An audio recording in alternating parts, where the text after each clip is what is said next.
c'est dans ta tête, c'est comme dire pousse plus fort sur les bâtons ou va plus vite. Mais la question c'est comment, quoi. Un athlète, c'est comme un tabouret à 3 pieds.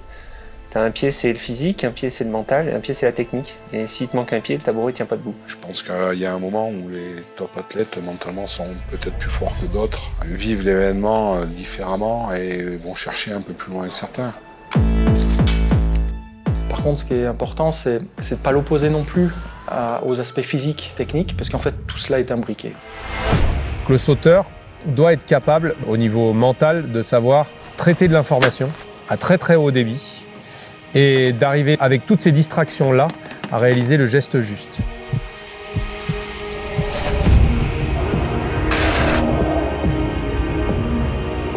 Une des clés, ça serait de rester focus sur l'action que tu as à mener, malgré que la situation soit sous enjeu. C'est souvent ça le plus dur. L'enjeu te sort de ce que tu as à faire. Et essayer de, entre guillemets, mettre un peu de côté toutes ces petites pensées parasites qui, en fait, sont pas forcément justifiées et qui sont peut-être pas cohérentes avec le moment. Le biathlon, on a tendance à dire que c'est quand même le tir est directement lié au mental. Enfin, on rate pas des balles parce que techniquement on est mauvais, c'est vraiment purement mental. L'aspect gestion émotionnelle sur l'entrée du pas de tir, toute la partie technique mentale sur le tir. Et donc c'est difficile de faire abstraction du mental pour parler de performance humaine.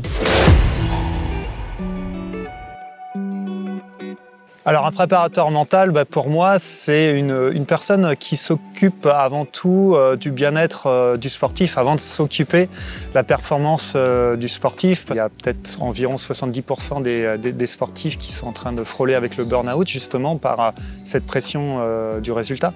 Alors les sportifs de haut niveau, en fait, ils craignent exactement la même chose que n'importe quelle personne, c'est-à-dire la peur de l'échec, la peur de ne pas être à la hauteur, des choses vraiment très très très communes. C'est d'arriver à ce qu'ils comprennent quel mécanisme ils ont pour atteindre la performance. Et comme on est tous uniques les uns et les autres et tous différents, forcément, il y a un mode d'emploi propre à chacun pour atteindre la très haute performance. Je suis pour si chacun tient à sa place et garde sa place. Je suis un peu moins pour quand ça prend beaucoup de place dans un fonctionnement. On passe énormément de journées avec nos athlètes, beaucoup plus que dans beaucoup d'autres sports. Ouais, donc il y a quand même déjà aussi, pour moi, le premier prep mental, c'est l'entraîneur et ce qu'on va mettre en place sur les séances. Quand on joue sur la motivation, on joue sur la préparation mentale. Quand on joue sur de l'imagerie mentale, qui sont des outils que peut tout à fait maîtriser un entraîneur de ski ou un préparateur physique, en fait, ils font de la préparation mentale. Le prep mental t'apporte un éclairage parce qu'il a une grille de lecture différente qui te permet juste de mieux comprendre ton athlète. Une fois que tu le comprends mieux, je pense que tu l'accompagnes mieux, tu le manages mieux. Quand tu skis, tu y fais marcher. D'accord? Donc ski dans tes palins et on y va. Fais-nous du mat. Allez gros, ça va le faire. Et savoir lire entre les lignes permet des fois de réguler l'entraînement pour éviter des blessures, permet d'avoir le mot juste pour générer un peu plus de sérénité.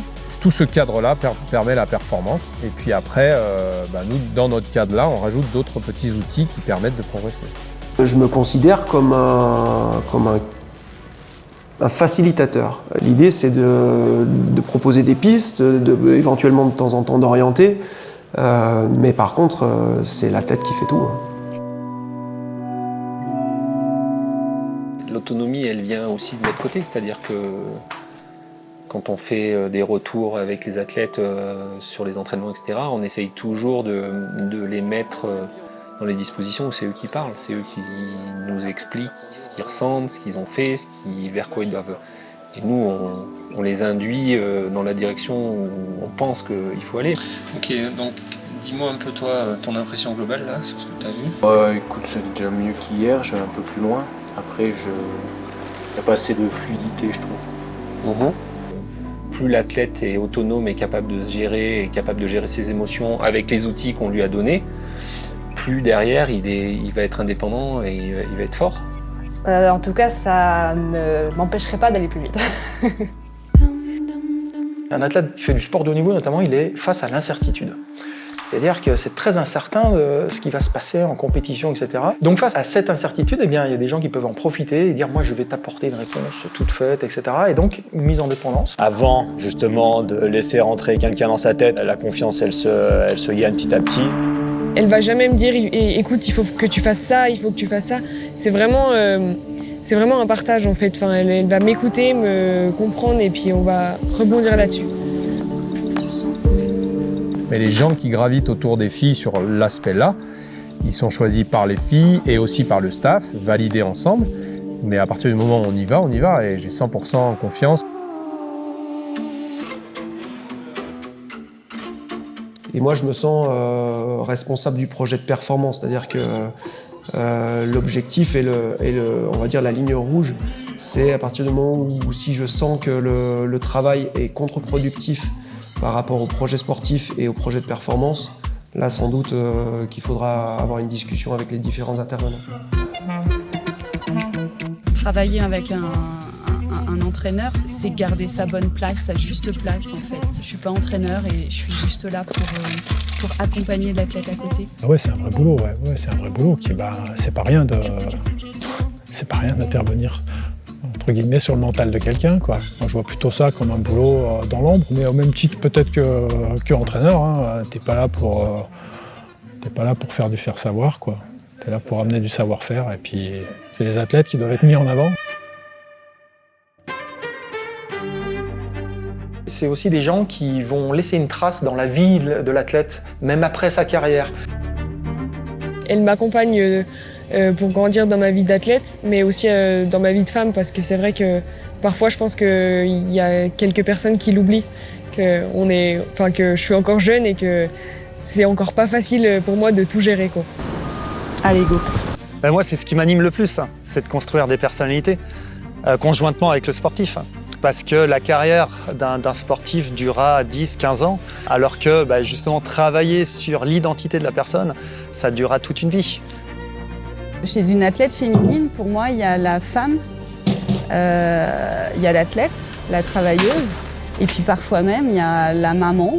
Travailler en préparation mentale, ces trois personnes-là, ils se construisent plus vite que la normale, parce qu'on leur demande finalement plutôt qu'un individu lambda, on leur demande plutôt d'apprendre à se connaître. Ce qui me plaît dans l'accompagnement, c'est justement le changement. C'est sortir d'une sorte de programmation dans laquelle souvent les sportifs de haut niveau tombent, et justement de reconstruire une nouvelle programmation avec davantage de conscience en fait, d'être soi-même et d'amener justement cette connaissance vers le plus haut des niveaux. Moi, c'est ce qui m'anime le plus. Et c'est aussi souvent dans les moments difficiles qu'on rencontre l'humain qui est derrière l'athlète, et c'est souvent là aussi que les grandes performances se construisent. C'est pas que aller chercher la performance, c'est être capable de vivre les instants correctement, autant dans la joie que dans la déception, et d'arriver à rebondir derrière. Pour moi, c'est ça quelqu'un qui est costaud mentalement. Et l'équilibre, il est extrêmement délicat à avoir. Et quand on l'a, c'est à ce moment-là où les problèmes peuvent arriver, et souvent arrivent, parce qu'on pense qu'on a compris comment atteindre la performance, sauf que la performance de haut niveau, on est sur le fil du rasoir et c'est en perpétuel changement. Donc le jour où on se dit « je sais », c'est fini. Là, on peut faire une croix sur la performance. Il y a quand même une démarche d'apprentissage. Demain, je suis performant. Il y a quelqu'un qui va travailler pour pouvoir être plus performant, et il va falloir que moi, je retrouve des solutions pour à nouveau être devant. Donc c'est infini comme démarche. Le plus important pour moi, c'est de se positionner sur la question comment faire pour continuer à être performant. Qu'est-ce qu'on peut mettre en plus dans tous ces ingrédients pour être dans cette dynamique de progression, et pas se contenter de faire un copier-coller de ce qui a fonctionné une fois, parce que pour moi, je pense que c'est la pire façon de ne pas progresser et de ne pas gagner, quoi. Ça touche au personnel, ça touche à des émotions, c'est pas forcément facile de se retrouver face à soi-même et de se dire bah, là concrètement t'as merdé et qu'il va falloir que tu trouves toi des solutions. Aujourd'hui je pense que ça m'apporte énormément pour pouvoir mieux vivre tous les jours dans ma vie d'athlète mais aussi dans ma vie d'homme. Tu peux être fort dans ta tête et avoir des doutes. Tu peux être fort dans ta tête et te poser 1000 questions par moment. Tu peux être fort dans ta tête et avoir des craintes. Tu peux être fort dans ta tête mais avoir un manque de confiance par moment. Ce qui est important, il me semble, c'est de jamais douter finalement au fond de ses capacités. On sait qu'on est capable.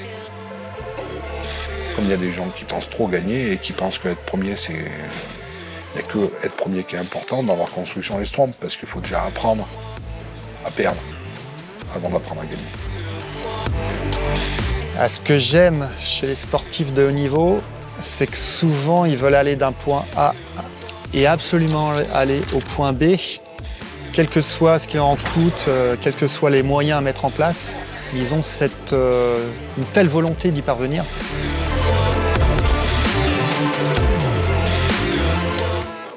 Ça me transcende aussi d'être avec ces personnes. Ça me bonifie en fait. C'est pas que dans un sens. C'est pas, j'apporte pas que aux sportifs. Eux m'apportent beaucoup justement dans cette faculté à repousser des limites, à aller chercher en fait quelque chose que les autres vont pas forcément chercher et tracer justement leur voie. Ces gars-là, ils savent pourquoi ils sont là. Ils sont d'une détermination totale. Donc ouais, mentalement, tous les jours, c'est des exemples de détermination, de rester centré sur ce qu'il y a à faire quand ils sont sous pression. Il y a des athlètes qui font pas ça par amour, qui font ça comme un travail. Il y a des athlètes qui font déjà ça par amour et ça devient un travail. C'est pas la même chose.